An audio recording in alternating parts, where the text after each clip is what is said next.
Anos atrás eu tive meu primeiro filho prematuro de 35 semanas. Depois eu tive meu segundo filho prematuro de 34 semanas. E tive meu terceiro filho prematuro de 33 semanas.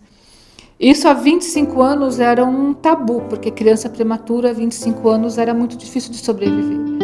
E o meu terceiro filho ficou 60 dias na UTI, ele brigou com a vida, brigou com a morte. E hoje está aí, um moço quase se formando. E naquela época era muito difícil ser mãe, porque aquele bebezinho que estava ali indefeso não era seu, porque estava dentro de um hospital, dentro de uma incubadora. As pessoas não vêm te visitar porque as pessoas não sabem o que vão te dizer. E a incerteza de um futuro é um fantasma que te acompanha por um bom tempo. Então eu lembro muito de eu ficar nos corredores do hospital. Naquela época a mãe não entrava na UTI, ficava o tempo todo como fica hoje. E pensando de como seria o meu futuro e quão difícil estava aquele tempo e sem poder dizer isso para ninguém.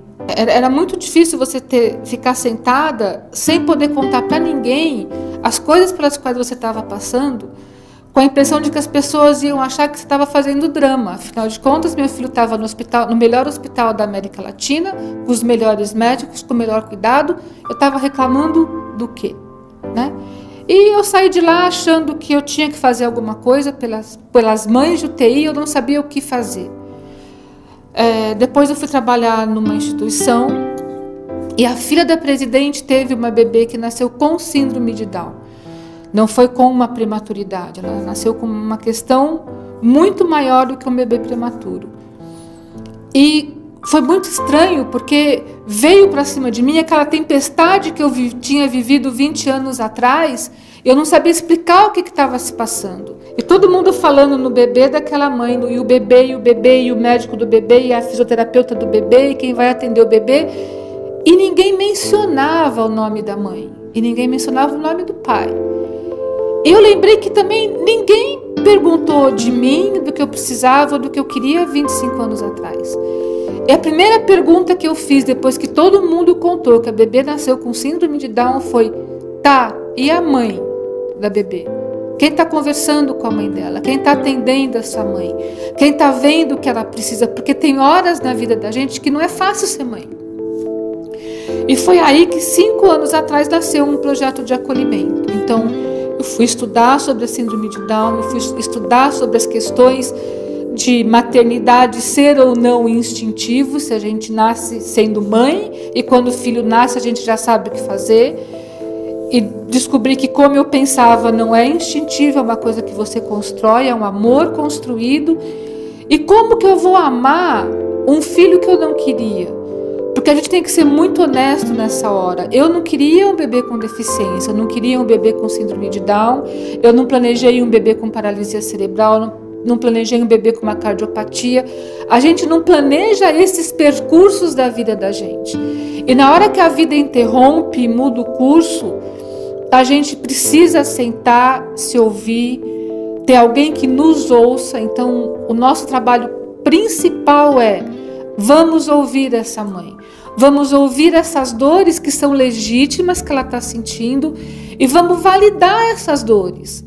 Porque você não tem que engolir o choro e sair andando. Se você não questiona o que você está passando, você não vai aceitar o futuro que a vida te impõe.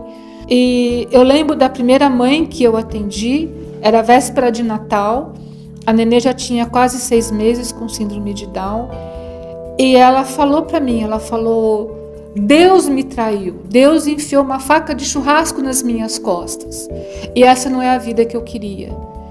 E ela falava que ela tremia quando chegava perto da bebê, que ela não conseguia dar banho na bebê, não conseguia amamentar a bebê. E são coisas que a sociedade cobra de você. Como assim você não amamentou seu filho? Então você não é mãe. Já começa no parto, né? Como não foi parto natural, foi cesárea? As pessoas vão desmaternificando as mulheres, vão tirando o seu papel e vão tornando essa mulher num nada. Eu lembro que para ela foi tão pesado o bebê com Down, que eu fiz mais de uma visita para ela. Na última visita ela pedia para que eu não fosse embora. Essa mulher tentou suicídio. Hoje a nenê dela tem quase 5 anos, ela está grávida do segundo filho, porque alguém parou para ouvi-la lá atrás. Alguém parou para validar a dor que ela estava sentindo. Alguém falou para ela, não tem problema você tá assim, vai passar e vai ficar tudo bem. Mas meus irmãos falam que eu não sou mãe porque eu não quero a bebê do jeito que ela veio. Não, você vai se tornar mãe dela. Então, o trabalho de acolhimento nosso é para dar um tempo para essa mãe parar, respirar, se escutar, falar, o bebê que eu queria não veio, viver o que a gente chama do luto pelo filho esperado. A gente precisa enterrar o filho que não veio. Mas como assim? Luto é morte. A gente não pode falar de luto, a gente precisa falar de luto. Porque enquanto essa mãe não enterra o seu ideal de filho, ela não vai olhar para o filho real que está ali. Ela vai ser uma pessoa amarga, pensando que a vida podia ser diferente, e não foi. Eu acho que a nossa missão maior é dizer que tem sim esperança de um futuro possível, de um futuro feliz, e de um futuro que é até promissor, né? A gente vê hoje pessoas com deficiência trabalhando, se formando, fazendo faculdade. A gente pensa em outras capacidades que essas pessoas podem desenvolver na música, no esporte, na arte, na fotografia.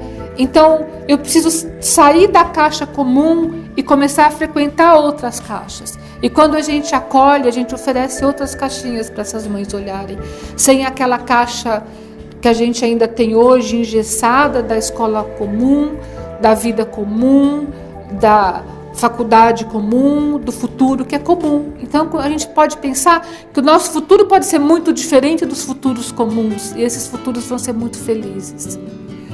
E é muito difícil manter essa gratuidade, porque um dos nossos desafios maiores é que as pessoas não olham para a mãe como gente.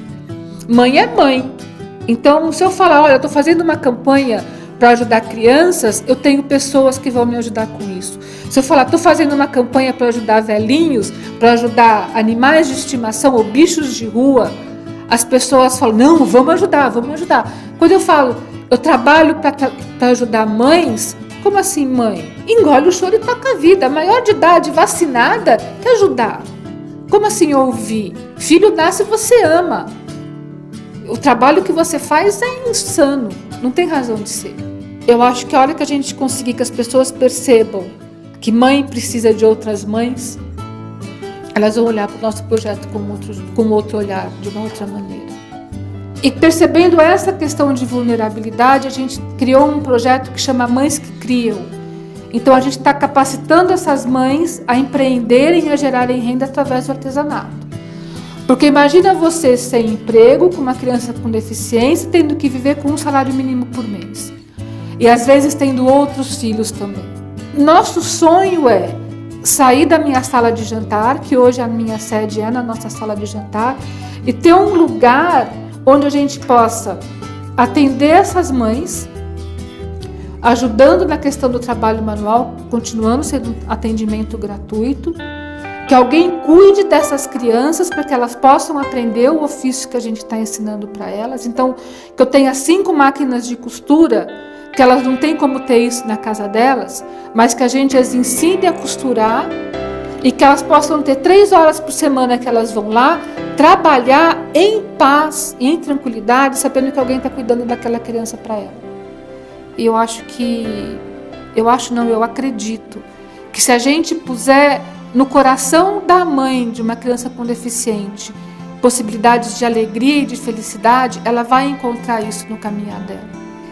E assim, é um orgulho poder fazer parte desse trabalho. Eu acho que a gente é bebezinho ainda, mas a gente poder trabalhar com Doutores das Águas, está no mesmo nível de parceria, ou com o pessoal que está levando comida para o Glicério todo fim de semana, é um orgulho fazer parte desse grupo de pessoas que está disposto a mudar o mundo, mesmo que seja um pouquinho de cada vez.